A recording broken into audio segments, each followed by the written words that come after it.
Ивана со незината гостинка ќе ни најави фитнес фестивал за деца. Добро утро, Ивана! Добро утро, Искра, до тебе и до сите гледачи на Добро утро секоја утро.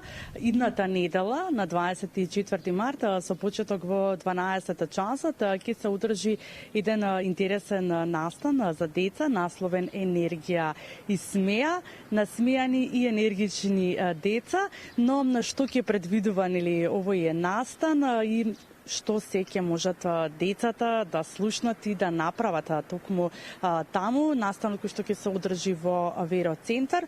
Ова утро ќе дознаеме од Елена Бубала, која што всушност и ќе го води овој настан. Елена, ќе ти посакам добро и убаво утро, секогаш енергична, насмејана наутро. Веќе веројатно вториот или третиот тренинг го имаш час со.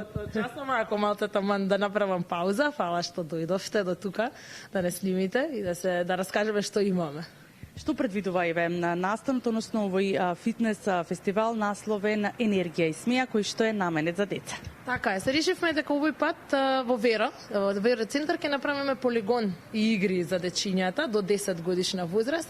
Дали дека, не знам, можда сум мајка на помали деца и секогаш кога треба да се организира никаков настан, многу сакам да ги уклучиме заедно и децата и овој пат со Coach Foods заедно и со нашите барови правиме буквално фестивал еден за децата на кој што ќе, можат родителите да уживаат, тоа и пишав баш и на впрочем и на социјалните мрежи, дојдете, ние ќе ги чуваме, ќе биде целиот мој тим таму, ќе бидеме многу тренери, ќе им да правиме да им биде забавно, низ игра, да им покажеме колку е важно, впрочем, да бидат физички активни. Ние сите знаеме дека треба тоа, меѓутоа многу малку некогаш имаме време да одвоиме, доколку не се оние тренинзи кои што се случуваат, ако присуствуваат или не. Меѓутоа, надвор од тоа, многу често сме во некоја комфорт зона во која што затрупани од сите обврски мораме да испазариме, мораме да направиме, да се спремиме за следната недела. Не сме секад како родители ние виновни за тоа темпо, меѓутоа забораваме дека што е основата на едно дете до 10 години, дека најважно му е да биде физички активно, тоа не значи дека треба да ги има најаките тренинзи, меѓутоа дека треба да се движи, да вежба, да прави најосновни вежби и движења, за нормален, правилен раст и развој, особено во ова време кога знаеме, мислам сите тоа го зборуваме колку технологијата и што прави на дечињата. Па тоа е една така, ќе бидат во 12 часот како што најавивте, дружба, тренинг, забава, ќе пробаме да ги анимираме и така да им остане во меморија, да утре кога и да одат негде, кога и да шетаат, да видат околу нив дека нешто се случува, да сакаат да се приклучат, зашто ние со тоа некогаш имаме проблем, знаеме секогаш да застанеме на страна, па само да гледаме, зошто кога ние ќе им покажеме на децата секаде каде може да учествуваат, што може да прават, тие сами ќе речат: јас сакам сега тука да учествувам, па зашто тој еден сат, место да се седи, да не се учествува, се прават многу активности, меѓутоа не секогаш има иницијатива да се вклучиме во тие активности и да ги активираме дечињата. За која возраст се наменет? Има ли ограничување од која до која возраст може да учествуваат децата и дали ќе има претходно пријавување за овој фестивал? Нема да има пријавување, се надеваме дека ќе успееме сите во однос на тоа колку ќе дојдат и што ќе се случува, ќе имаме неколку опции што можеме да ги примениме дента, дали ќе дојдат многу помалку или зависи која возраст, меѓутоа до максимум 10 години, затоа што веќе тука голема се возрастната разлика, а минималната разлика да сака да учествува. Нас нема да ни смета ни 2 годишно дете, меѓутоа сепак во таа гужва и слично мора да имаме можда тука и родител, треба да знае моторика, барем да е развиена некоја основна моторика каде што би можеле да ги пратат полигонските вежби. Така, она што го знаеме сите, здрави деца се физички активни, спортски деца, но тука ќе ја споменаме и храната, односно ужинката. Ти често пати гледаме на социјалните мрежи како подготвуваш брзи ужинки за вас и за вашите деца. Може ли накратко да кажеш предлог ужинка што да си понесат децата за на училиште?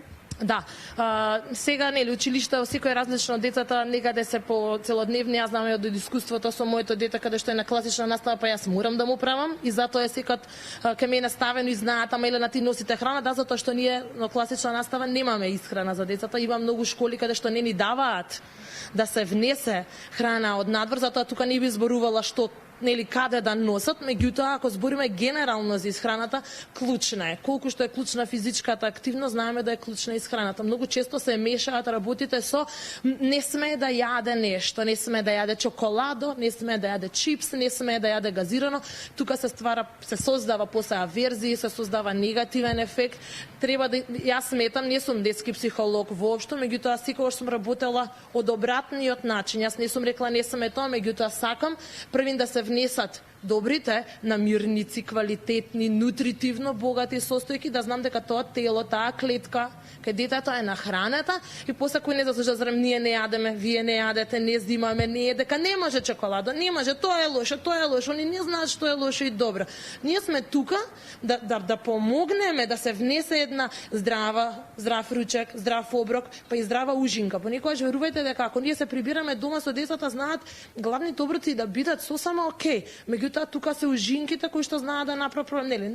Немаме нешто направено, па тоа се постигнува само по грицки, само по благо, например, да речеме, и сето тоа на крајот не држи сит. Детето не се најадува, не се нахранува доволно, тоа не е добра енергија која што како гориво му треба на нашето тело за правилно да функционира. Секогаш збориме па и за баланс. Значи никогаш кога ги збориме овие работи кога некој ќе се пронајде, не треба да ги гледаме работите само црно и бело па да се лутиме и да не ни одговара тоа што ќе го кажеме. Меѓутоа најтешко е во животот баланс да се најде, нели сите тоа го зборуваме, но се трудиме, па кога станува збор за здравје, треба да ни биде приоритет и можда понекогаш треба малце да му дадеме поголемо значење. Ужинките може да бидат од секаков аспект, нели? Сега тоа зависи детето што не јаде, што јаде. Убаво е дека би можеле да бидат домашно приготвени, макар тоа да биде парче овошје, тоа да биде на пример јаткасти плодови, зависи од нели од која возраст, тоа може да биде кришка леп,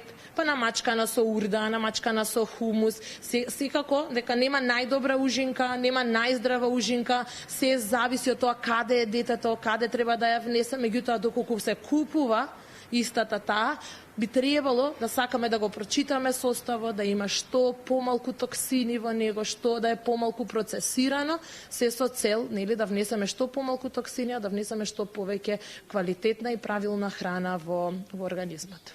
Мислам дека многу убаво си објасни и благодарам Елена за двојното време. Ви посакувам успешен настан, па евите прирасне во традиција доколку секако биде успешен и тоа го посакувате. Да, баш убаво кажа, не ми текна на тоа, дека е прва година, можда би било добро и фино да ни прерасне во традиција, па да правиме и така повеќе настани. Вам ви благодарам многу што сте секогаш тука да промовираме вакви настани, затоа што секогаш и градот ни е убав.